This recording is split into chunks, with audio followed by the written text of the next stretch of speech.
আমি যে ডাটার তরকারিটা রান্না করছিলাম সেটা দিয়ে হচ্ছে এখন ভাত খাবো। আর এটা রেসিপিটা হচ্ছে আমার চ্যানেলে দেওয়া আছে, অবশ্যই দেখে নেবেন।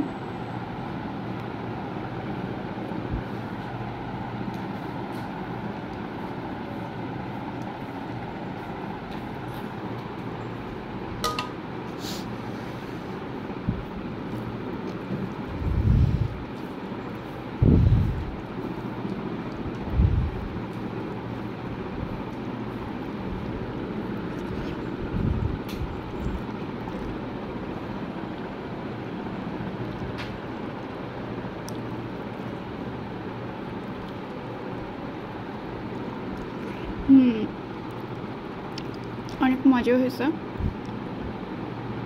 ডাটার তরকারিটা অনেকদিন পরে খাইতেছি তো, ভালোই লাগতেছে।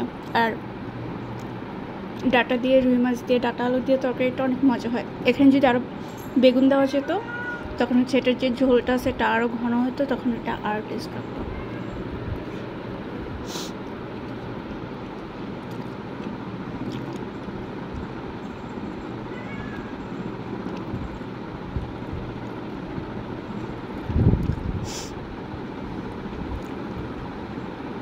আর ডাটা দিয়ে বড় মাছ দিয়ে রান্না করলে ডাটার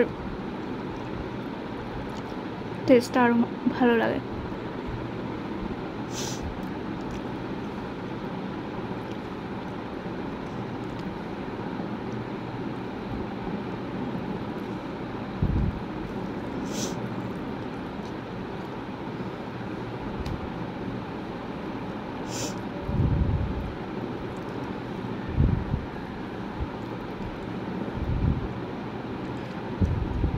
আর ডাটার তরকারিতে ডাটার শাক ইউজ করছি, খারাপ লাগে না, ভালোই লাগে, মজা লাগে।